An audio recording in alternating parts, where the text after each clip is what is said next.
दोस्तों, त्रिकोणमिति के एक नए वीडियो में आपका स्वागत है। एनसीईआरटी बुक में हम लोग एक्सरसाइज 8.1 शुरुआत कर रहे हैं, जिसमें चैप्टर का नाम है त्रिकोणमिति का परिचय। त्रिकोणमिति प्रॉब्लम सॉल्व करने से पहले सबसे पहले आप त्रिकोणमिति का कॉन्सेप्ट जानकारी होना ज़रूरी है।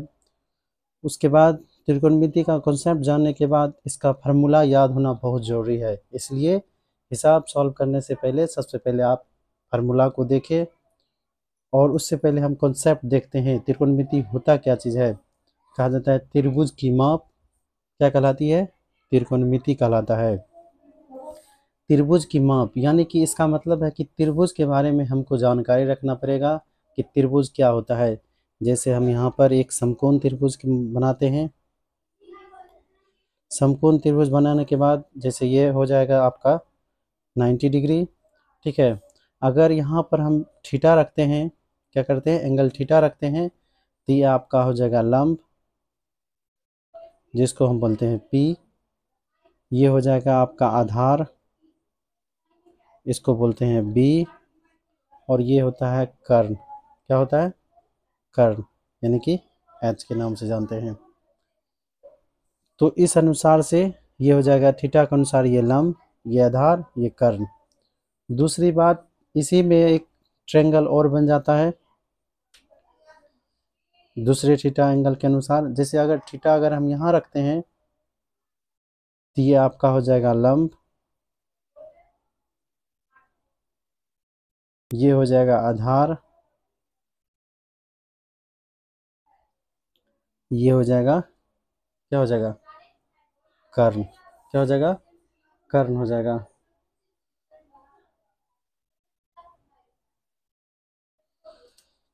तो लंब, आधार, कर्ण हम लोग देख चुके हैं। उसके बाद बात करते हैं इसमें, जैसे इसी में एक आता है साइन। जैसे यहाँ पर साइन थीटा, दूसरा होता है कॉस थीटा, तीसरा होता है टेन थीटा, ठीक है।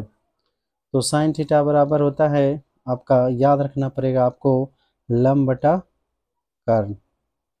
क्या होता है? लंब बटा कर्ण। अगर इसका नाम दिया जाए ए बी सी, क्या दिया जाए? ए बी सी, तो इस अनुसार से साइन थीटा बराबर लंब बटा कर्ण की बात किया जाए तो लंब क्या हो जाएगा?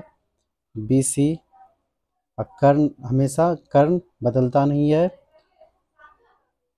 क्या हो जाएगा? 90 डिग्री हमेशा यहीं पर बनेगा, बी सी। और कर्ण हो जाएगा हमेशा ए सी। उसी प्रकार अगर cos थीटा का फॉर्मूला होता है आधार बटा कर्ण। आधार की बात अगर देखा जाए तो आधार हमारा हो जाएगा क्या चीज़? A B. और कर्ण वही हो जाएगा। उसके बाद टेन थीटा की बात अगर देखा जाए तो क्या होता है? लंब बटा आधार। तो लंब क्या हो जाएगा? B C. और आधार हो जाएगा ए बी। इसी में अगर हम लोग देखते हैं एक नंबर,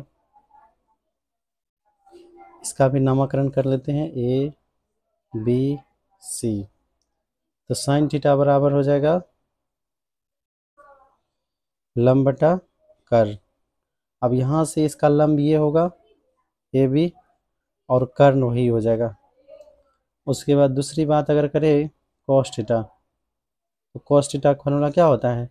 आधार बटा कर्ण होता है। तो आधार का मतलब हो जाएगा क्या चीज़? ये बी सी। और कर्ण का मतलब ए सी। उसके बाद तीसरा फॉर्मूला की बात करें टेन थीटा। टेन थीटा बराबर क्या होता है? लंब बटा आधार। तो लंब क्या हो जाएगा? ए बी बटा बी सी। थीटा के बदलने से कर्ण नहीं बदलता है दोनों स्थिति में। इस तरह से आपको ये कॉन्सेप्ट ध्यान में रखना पड़ेगा, ताकि त्रिकोणमिति का जब हिसाब हम सॉल्व करते हैं तो उस समय आपको ध्यान में रखना पड़ेगा। इसी में साइन थीटा का उल्टा होता है कॉस थीटा। साइन थीटा का उल्टा क्या होता है? Cos theta. इसको हमको उल्टा कर देना है, उल्टा कर दिए। फिर cos थीटा का उल्टा होता है sec थीटा। इसी में आपको क्या करना है, उल्टा कर देना है।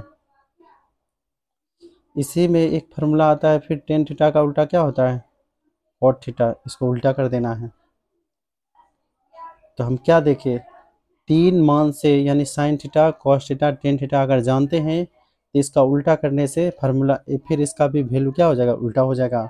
cos उल्टा sec, tan उल्टा cot, और इसी को इस तरह से पलट देंगे। यहाँ भी वही बात हो जाएगा, sin का उल्टा cosec थीटा, cos थीटा का उल्टा sec थीटा, tan थीटा का उल्टा cot थीटा। हमें मान निकालने में ये कॉन्सेप्ट का जानकारी होना बहुत ही ज़रूरी है। ये आपका रहा कॉन्सेप्ट